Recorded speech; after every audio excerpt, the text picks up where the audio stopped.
कहानी की शुरुआत न्यूयॉर्क के सेंट्रल पार्क से होती है। लोग पार्क में आराम से घूम रहे होते हैं, तभी अचानक कुछ अजीब होने लगता है। कुछ लोग एक ही शब्द बार बार बोलने लगते हैं, कुछ अचानक सड़क के बीचों बीच रुक जाते हैं और कुछ लोग उल्टी दिशा में चलने लगते हैं। इसके बाद कई लोग अचानक से सुसाइड करने लगते हैं। कोई ऊंची इमारत से कूद जाता है तो कोई दूसरे तरीकों से अपनी जान ले लेता है। सबसे हैरान करने वाली बात यह होती है कि इन लोगों के चेहरे पर कोई डर या दर्द का भाव नहीं होता। शहर में दहशत फैल जाती है। इसी दौरान साइंस के टीचर इलियट अपनी क्लास में मधुमक्खियों के अचानक गायब होने की घटना के बारे में बच्चों को पढ़ा रहे होते हैं। वह बताते हैं कि कई बार विज्ञान के पास हर घटना का जवाब नहीं होता। तभी उन्हें स्कूल की इमरजेंसी मीटिंग में बुलाया जाता है। प्रिंसिपल बताते हैं कि शहर में कोई जहरीली गैस फैल गई है और इसकी वजह से लोग खुद की जान ले रहे हैं। पूरे न्यूयॉर्क में स्कूल बंद कर दिए जाते हैं।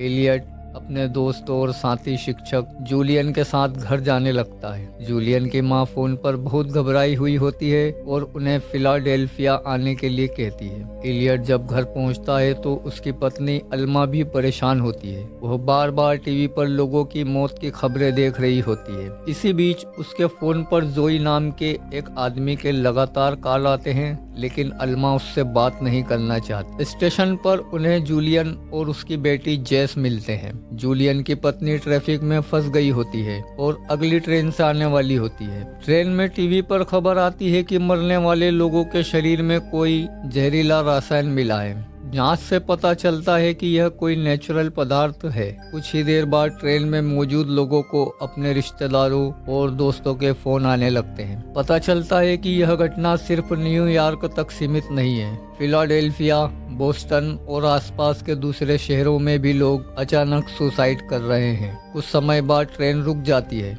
और यात्रियों को बताया जाता है कि आगे कोई ट्रेन नहीं जाएगी। सभी सेवाएं बंद कर दी गई है। एलियट, अल्मा, जूलियन और जेस बाकी लोगों के साथ एक छोटे से गांव में पहुंचते हैं। वहां एक डाइनर में उन्हें टीवी पर और भी डरावनी खबरें दिखाई देती है। फिलाडेल्फिया के चिड़ियाघर से एक वीडियो आता है जिसमें एक आदमी अचानक शेरों के पिंजरे में चला जाता है और शेर उसे मार देते हैं। सरकार भी मान लेती है कि यह आतंकवादी हमला नहीं है। उधर फिलाडेल्फिया में एक पुलिसकर्मी देखता है कि पार्क में अचानक लोग जमने लगे हैं। हवा चलती है और देखते ही देखते वह भी अजीब तरह से पीछे चलने लगता है। इसके बाद वह अपनी जान ले लेता है। फिर एक टैक्सी ड्राइवर उसी हथियार को उठाकर आत्महत्या कर लेता है। एलियट और उसके साथियों को समझ नहीं आता कि आखिर यह सब क्यों हो रहा है। इसी दौरान अल्मा आखिरकार जोई का फोन उठाती है। वह उससे कहती है कि वो बार बार फोन करना बंद करे, क्योंकि उनके बीच सिर्फ एक बार खाना खाने की बात हुई थी और कुछ नहीं हुआ। तभी जोई बताता है कि फिलाडेल्फिया में भी लोग मर रहे हैं। एलियट ये सुनकर अल्मा से पूछता है कि जोई कौन है, लेकिन अल्मा उसे कुछ नहीं बताती।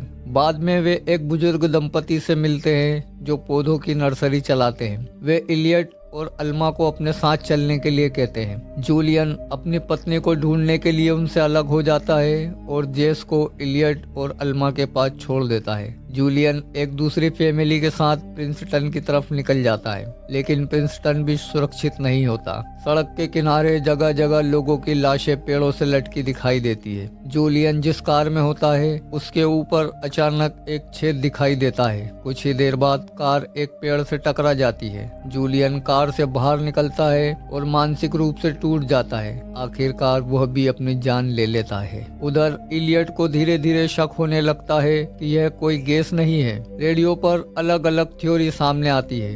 कोई कहता है कि पानी जहरीला हो गया है तो कोई इसे किसी वायरस का असर बताता है। लेकिन एलियट एक बात नोटिस करता है, जहाँ भी यह घटना शुरू हुई है वहाँ पार्क और पेड़ पौधे बहुत ज्यादा हैं। उसे लगता है कि शायद पौधे ही हवा में कोई जहरीला पदार्थ छोड़ रहे हैं। एलियट और बाकी लोग सड़क से निकलकर ग्रामीण इलाके की तरफ जाने लगते हैं। रास्ते में उन्हें हर दिशा से आने वाले लोग मिलते हैं। सभी एक ही बात बताते हैं, हर तरफ लोग मर रहे हैं। तभी एक महिला को प्रिंसटन में अपनी बेटी का फोन आता है। बेटी बताती है कि वहाँ लगभग सभी लोग मर चुके हैं। फोन पर अचानक हवा की आवाज आती है और लड़की भी मर जाती है। अब इलियट को यकीन हो जाता है कि जूलियन भी मर चुका है। उसे जेस को यह बात बतानी पड़ती है। जेस बुरी तरह रोने लगती है और इलियट उसे संभालता है। इसके बाद इलियट एक इम्पोर्टेंट बात समझता है, शायद यह जहरीला प्रभाव तभी होता है जब बहुत सारे लोग एक जगह इकट्ठा होते हैं, इसलिए लोग छोटे छोटे ग्रुप में बढ़ जाते हैं। एलियट, अल्मा, जेस और 2 लड़के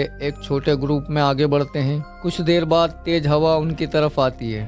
सभी डर जाते हैं, लेकिन इस बार वे भागने की बजाय रुक जाते हैं। हवा उनके चारों तरफ से गुजरती है, लेकिन किसी को कुछ नहीं होता। इससे एलियट का शक और मजबूत हो जाता है कि लोगों की संख्या इस घटना को ट्रिगर करती है। आगे उन्हें एक छोटा सा कस्बा मिलता है। वहाँ एक घर में छिपते समय एलियट को एक पौधा दिखाई देता है। वह डरते हुए उसके पास जाता है, लेकिन बाद में पता चलता है कि वह पौधा असली नहीं बल्कि प्लास्टिक का है। वे वहाँ से भी निकल जाते हैं, क्योंकि एलियट को डर होता है कि ज्यादा लोग यहाँ आ गए तो यह जगह भी खतरनाक हो सकती है। कुछ दूर जाने के बाद वे एक बंद घर के पास पहुँचते हैं। अंदर लोग मौजूद होते हैं, लेकिन वे मदद करने से मना कर देते हैं। दोनों लड़के गुस्सा होकर खिड़कियों पर लगे बोर्ड हिलाने लगते हैं। अंदर का आदमी डरकर खिड़की से गोली चला देता है।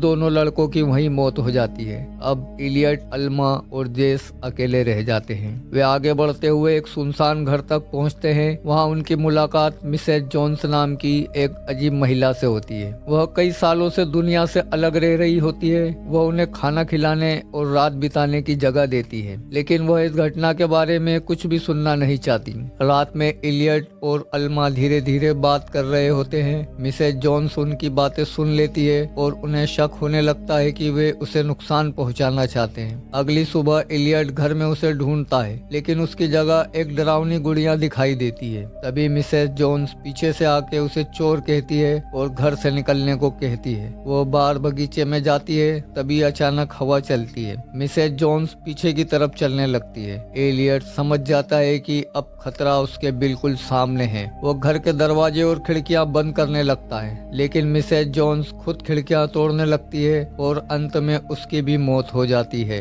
अब इलियट को समझ आता है कि स्थिति और भी खतरनाक हो गई है। अब यह प्रभाव शायद सिर्फ एक व्यक्ति पर भी हो सकता है। अल्मा और जेस घर के बाहर बने एक पुराने पत्थर के कमरे में छिपे होते हैं। दोनों इमारतों के बीच एक बोलने वाली पाइप लगी होती है। इलियट उस पाइप के जरिए उनसे बात करता है और बताता है कि शायद अब यह घटना अकेले इंसान को भी प्रभावित कर सकती है। इलियट समझ जाता है कि अगर वह अकेला मरने वाला है तो वह अकेले नहीं मरना चाहता। वो बाहर चला जाता है। अल्मा और जेस भी उसके पीछे बाहर आ जाती है। तीनों एक दूसरे का हाथ पकड़कर खड़े रहते हैं। हवा उनके चारों तरफ चलती है। कुछ नहीं होता। काफी देर बाद उन्हें एहसास होता है कि यह घटना आखिरकार खत्म हो चुकी है। 3 महीने बाद इलियट और अल्मा फिर से साथ में खुशी से रहने लगते हैं और जेस की देखभाल करते हैं। अल्मा इलियट को बताती है कि वह प्रेग्नेंट है। इलियट यह सुनकर बहुत खुश हो जाता है। टीवी पर एक साइंटिस्ट बताता है कि शायद यह पूरी घटना धरती की तरफ से इंसानों के लिए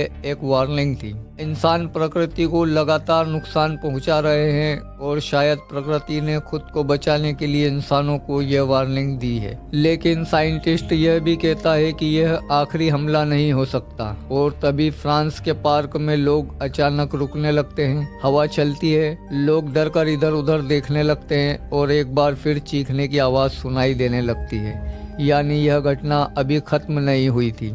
और इसी के साथ ये फिल्म यहीं पर ख़त्म हो जाती है। अगर आपको यह वीडियो पसंद आया है तो वीडियो को लाइक करें, अपने दोस्तों में शेयर करें और चैनल पर नए आए हैं तो चैनल को भी सब्सक्राइब करें। तो मिलते हैं अगली बार फिर किसी एक नई कहानी के साथ।